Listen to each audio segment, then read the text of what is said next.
Good afternoon, good evening, good morning, wherever you may be at whatever time you may be listening to the Frontrunner Football Podcast as we come to you for the first week of June. It's the 1st of June, Monday, when we record this to reflect as to how football in SA ended the month that was May. So joining me, I have John T. Mark and Mazola Mulefe to help me dissect some of the big stories.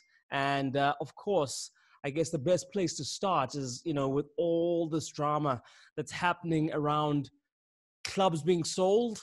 Now Bidvest Wits name is coming into the mix after we've been talking about Bloem Celtic all this time.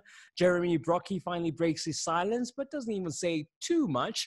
And in terms of that JLC, it seems like we might have some clarity on the horizon as to what their proposals are and their plans to move South African football forward, South African league football forward in any sense. Gents, lots to munch on. Let's maybe start with you, Mazola. What is happening now? Bidvest Wits suddenly up for sale, not for sale? What is this we're hearing?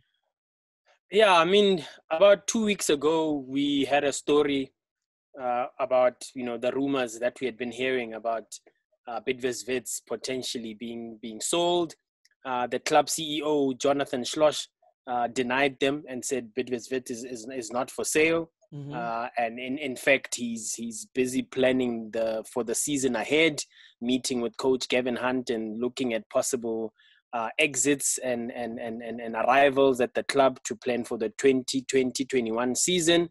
2 weeks later, that's changed. As we know, on Friday, owner of TTM, Masala Molaudzi, confirmed on Pala Pala FM that he'd finally been able to sell his lower division status, and in fact, in that very interview, he said he'd paid 20 million non-refundable fee to a club in the top flight to secure sort of the status. So now we've since run a story earlier this afternoon that club is Bidvest Wits. Even though there are still denials from the club about it, but I think we definitely have it on good authority that there has been a deposit of, well, what I heard was that it's 10 million, but obviously Masala on Friday had said 20 million. So I went with what I heard, but alluded to the fact that in a radio interview he had said 20, and it's from then on it's just a matter of, I suppose, the Bidvest Wits board ratifying that, and then the PSL sort of being involved as well, because then a letter of sort of approval has to be sent to the executive committee for them to then give the green light, so to speak. Even though, as we know, by the time it gets to the PSL, it's pretty much a done deal. It's a matter, if the money is there, it's pretty much a done deal, because I've not seen anywhere over the past years where the executive committee has said no to a potential sale of a club status. I've never seen nor heard any of that. So we know by the time it gets to the PSL Exco, it's very much a done deal. So I think we're going to have a case of Bidvest Wits relocating to Limpopo, being renamed TTM, and quite possibly obviously new owners, and it remains to be seen what does that mean for the Wits players. What does that mean for Coach Gavin Hunt? I mean, John T, that's a club that next year would be turning 100 years old. And then that is about to be erased just like that, with a matter of millions. And I guess rules that allow for it in the end. Yeah, I mean, that's pretty sad if it happens, but we haven't known about Wits' financial difficulties for long before obviously the COVID-19 and then the lockdown happened. Beginning of the season, even, they were talking about not being able to afford to compete in the Confed Cup properly. I think it's sort of well known that Bidvest, certainly in the light of the recession and the economic problems that South Africa were already having, were not prepared to invest as much money in the club as they had been.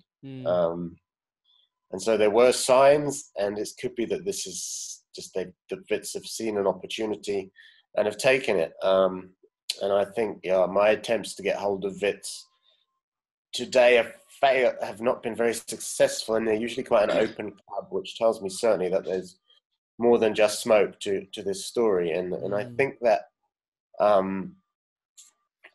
think that yeah, it looks like it's happening. It's very sad. It's sad that Bloemfontein Celtic might also disappear. But this is the changing face of football, I guess. The economic situation is such that clubs are under pressure, yeah, it's difficult. It's a difficult scenario that, you know, it's expensive business running a football club, and unless you've got deep pockets, you have to look at the options. And in this country, as you said, there is this system where you can sell a franchise, and the franchise tends to move to another province, tends to be renamed by whoever it is that buys it. So I guess it'll be TTM in the Limpopo that will take Wits' place. And if Tim Sukazi is successful in his purchase of Celtic, it'll be TS Galaxy that replaces Celtic. And as sad as it is, it's sort of what seems to be happening. And there's always the possibility, of course, that Wits could reappear. They could themselves purchase another franchise if their financial situation turns around. But it's just, I know, and it makes me sigh, but it's just a crazy merry-go-round. Having covered this game for 20 years here, I kind of have just come to accept now. It's like, it's how it works. So yeah, you can moan about it. I don't think it's great. I certainly don't think it's certainly a long way from ideal, but it is what it is, and we could see that happen. I think it does point, though, to a deeper financial issue in the game at the moment. Absolutely. I mean, you know, but obviously clubs are struggling, and that's why the league are desperate to get the game underway again. Yeah, Mazola, I mean, you know, I was having a discussion with someone who's a football administrator the other day, and, you know, you kind of see how these kinds of moves probably only entrench the clubs that have a groundswell of supporters like Orlando Pirates and Kaizer Chiefs. You know, as their supporter, that the likelihood of those two clubs ever being sold is next to zero, right? Yeah. And then now, do we then understand why people will support those clubs as opposed to one that 2-3 years from now could just be bought up by someone else, uprooted, and move it somewhere else?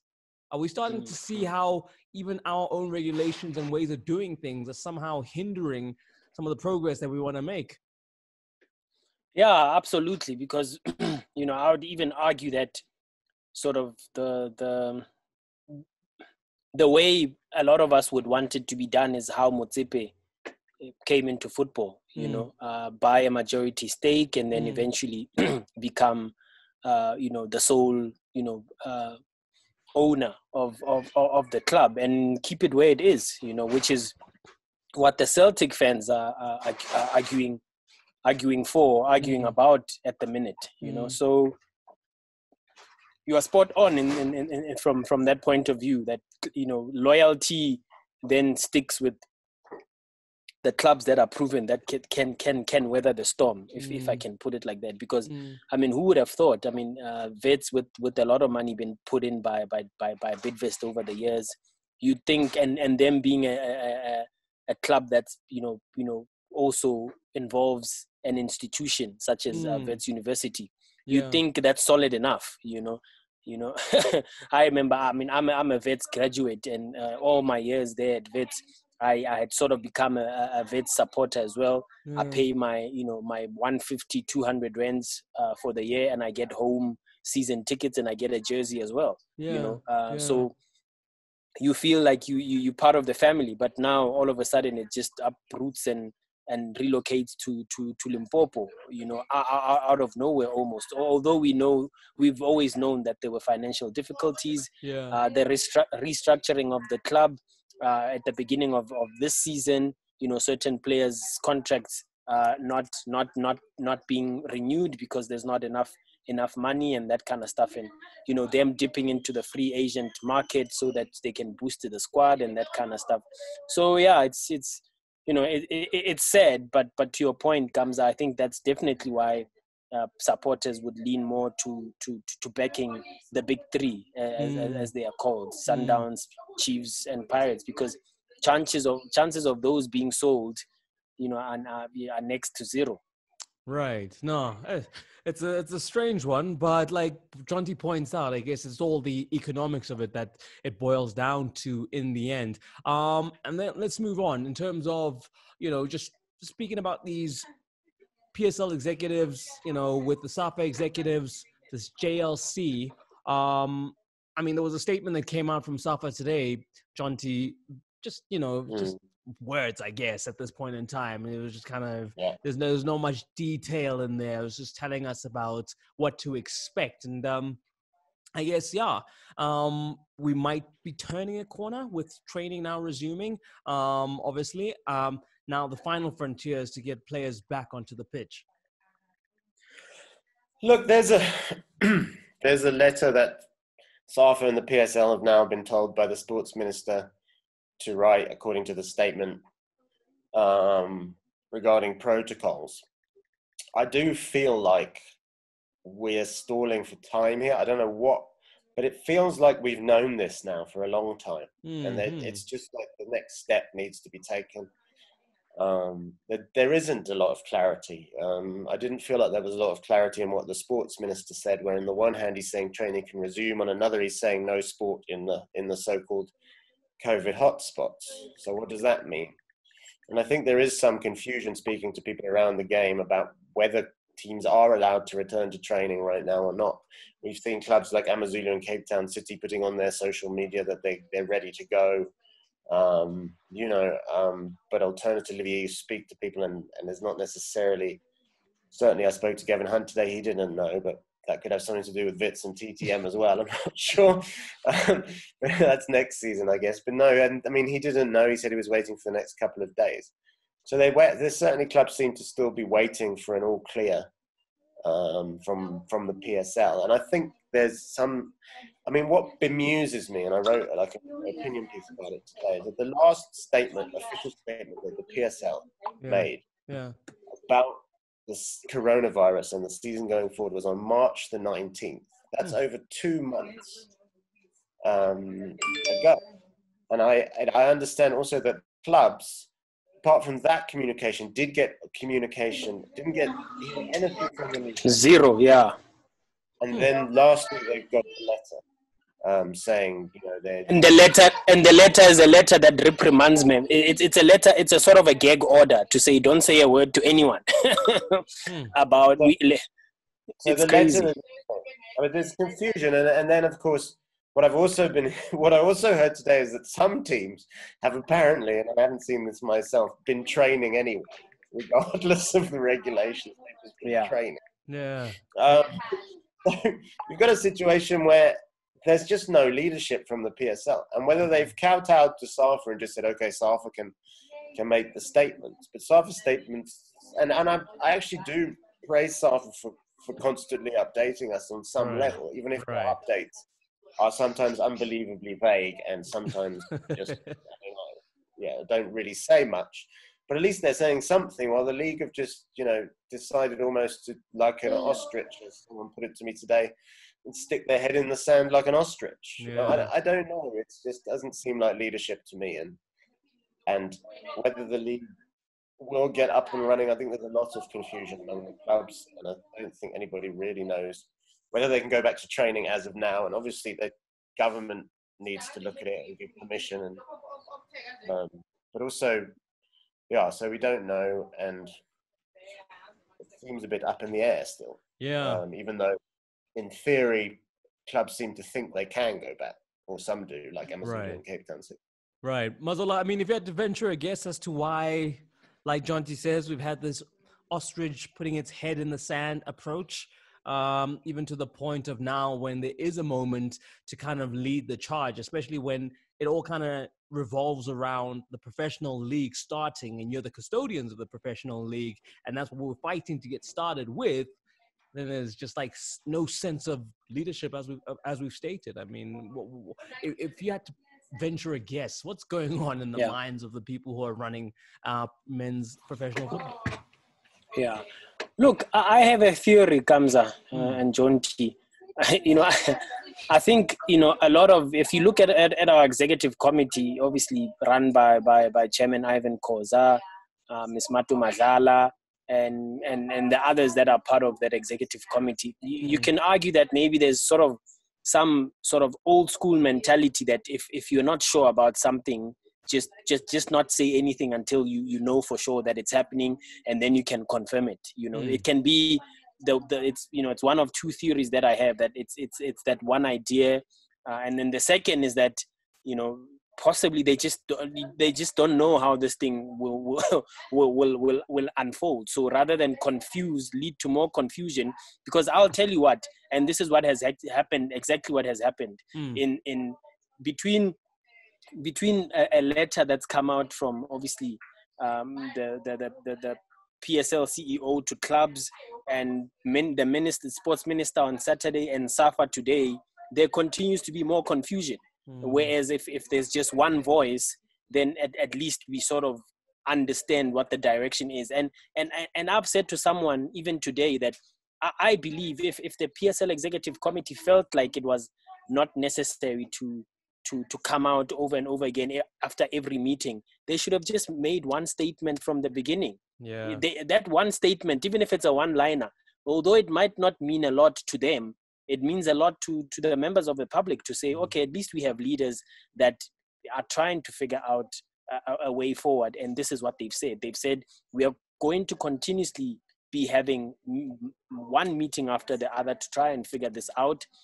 Please give us time, give us some space, and we'll sort it out in due time when we know more, and we will keep communicating. But they've not said anything since the chairman was announcing the suspension of the league back in mid-March. And to top it off, which makes it even worse, is that not only have they not said a word to the media, they've not said a word to member clubs. Member clubs are busy asking questions, and the first bit of communication that comes through from the PSL office is that do not talk to anyone about this. Right. After 63 days of not saying a word. I mean, like as Jonty says, that comes across as non-existent or poor leadership, obviously which they will be offended by, but that's exactly what everybody else is saying, because they are not communicating. Even the media manager at the PSL, he will inform us of an executive committee meeting that's taking place, but later on in the day, all he just tells us is that the meeting has been adjourned. Yes, okay, the meeting has been adjourned, but what happened? You can't tell us people met for 4 or 5 hours and nothing came out of it. There's nothing came out of it. I mean, it's crazy. It's crazy. Oh, well, I guess they're consistent in that light in terms of the secret nature of just not communicating any information regarding this thing. But hopefully, because of the extenuating circumstances, the minister, the likes of Danny Jordan and SAFA, will drag it out of the league, and we'll get some clarity as to what's the plan moving forward. Okay, Mazola, we spoke to you last week about Jeremy Brockie, and he tweeted, "I love an adventure, looking forward to the next chapter." He clearly has made peace with the fact that the Sundowns adventure is over. And yeah, I mean, now I guess he's one of those people who's also looking and saying, hey, yes, when can we get on with football? Because I need to start playing for a place in some other team next season. Yeah, look, I thought Brokey's tweet this morning was quite cryptic, because he didn't come out and say that I am a free agent. He just said, looking forward to the next chapter.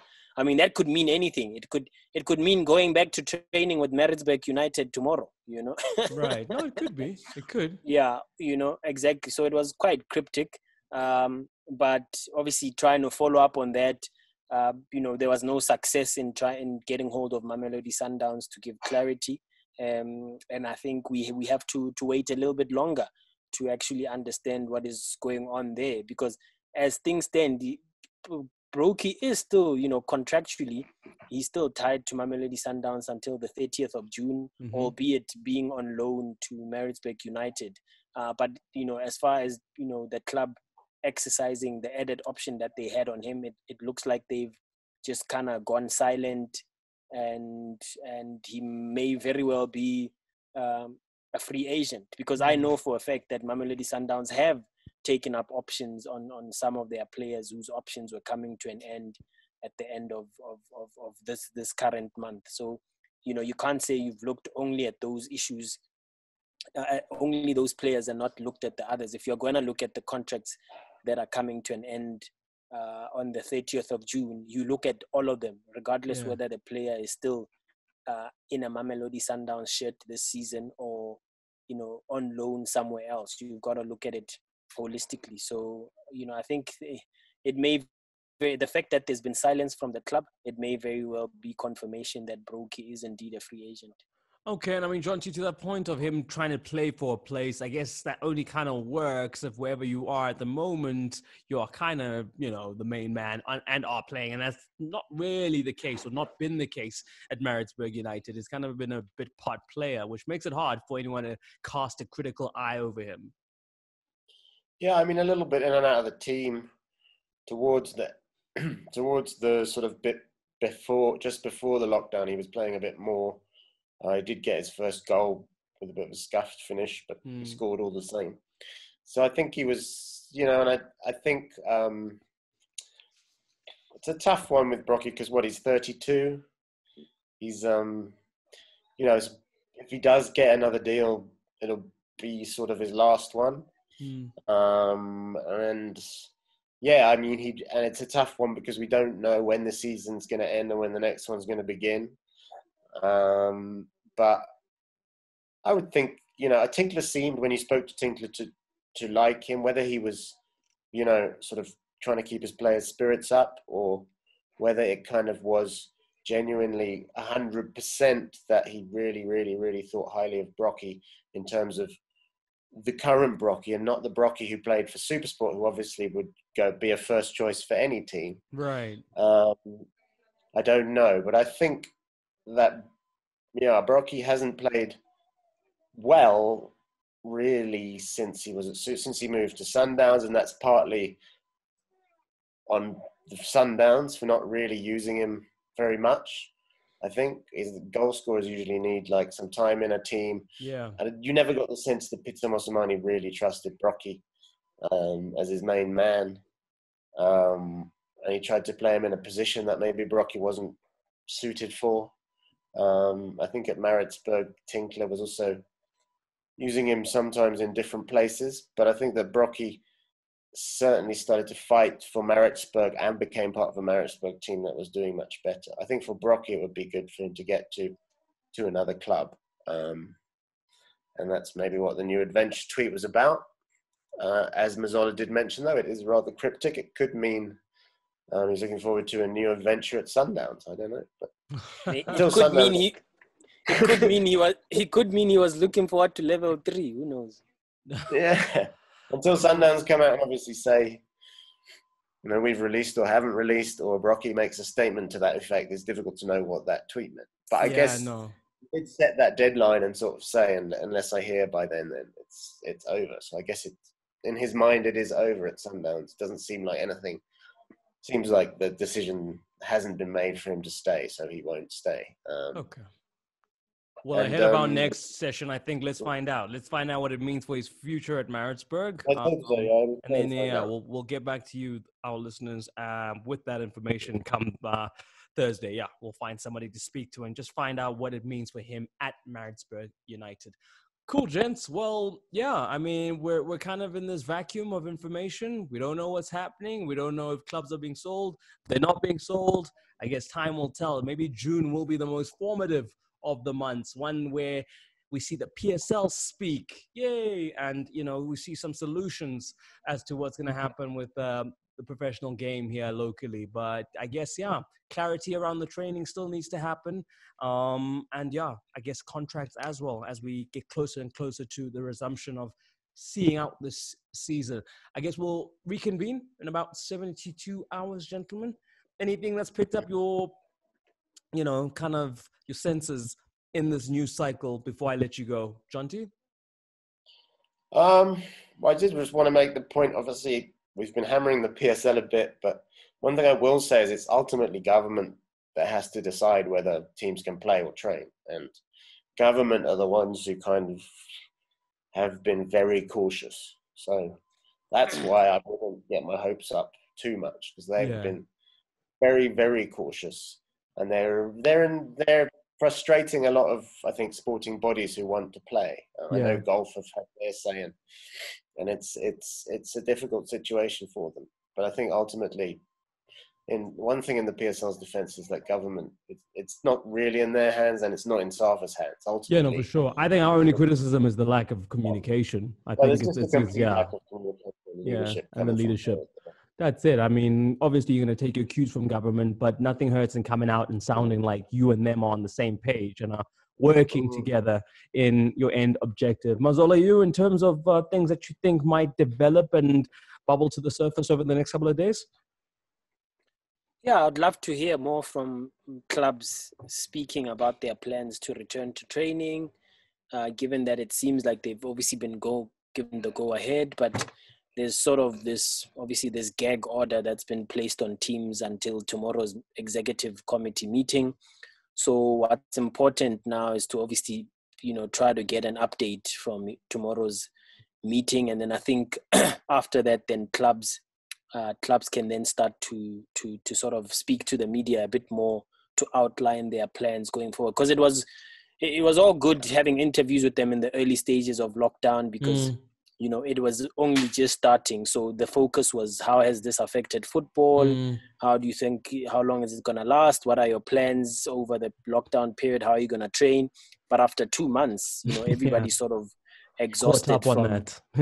Yeah, everyone's kind of like exhausted from these virtual trainings and whatever. Players want to get out there and start actually training and getting ready for football if it does come back. So yeah, I'd love to hear more from physical trainers, their plans for training in groups, or Pito Musimani about how is he gonna do tactics when there shouldn't be any contact. I can only have 10 players at a time or what have you. So yeah, I would love to start chatting more about that instead of the same old waiting on the PSL and SAFA to have their meetings about another meeting. Mazola Molefe, John T. Mark, thank you so much. I hope you do get the refresh in the narrative that you're hoping for, just to, be able to engage in some different topics and ways of looking at the local football in a different prism. Gents, thank you so much. Have a good evening. Look after yourselves. Be safe. Don't stand in queues for alcohol, and I'll catch you on Thursday. Social distance. It's already been done. It's already been done. Too late. My bad. Yeah, I still expect to see you on Thursday. Yeah, I bought my wine at Woolies. In fact, my intention was not to buy wine, but I was buying some stuff, some bread, whatever. And then I was like, hey, the wine area is open now. The wine section is open. I'm going to grab myself a bottle. Although I did not find my favorite bottle. I just bought another alternative. Well, that actually happened. That happened to me in a way, because I went to the Tops just to buy beer, and then I walked into the Woolies to get something like you, completely different. But then I saw the wine and got a bottle of wine as well. Oh, there you go. So I walked in there. I mean, I walked in there knowing that I could potentially buy wine depending on how busy it is. And then when I walked in, I saw that the wine section was, there were people looking at their favorite wines and whatever, but it wasn't, there were no queues or whatever. So I just walked in there, looked for my favorite bottle of wine. I couldn't find it, but I found an alternative and I walked out, so yeah. So I'm looking forward to a glass tonight. Yeah. Chin chin, gents. Thank you so much for your time once again. Have a good one. And to everybody listening and everybody who's a part of this panel, I'm sure we could all agree, #Black Lives Matter. All right?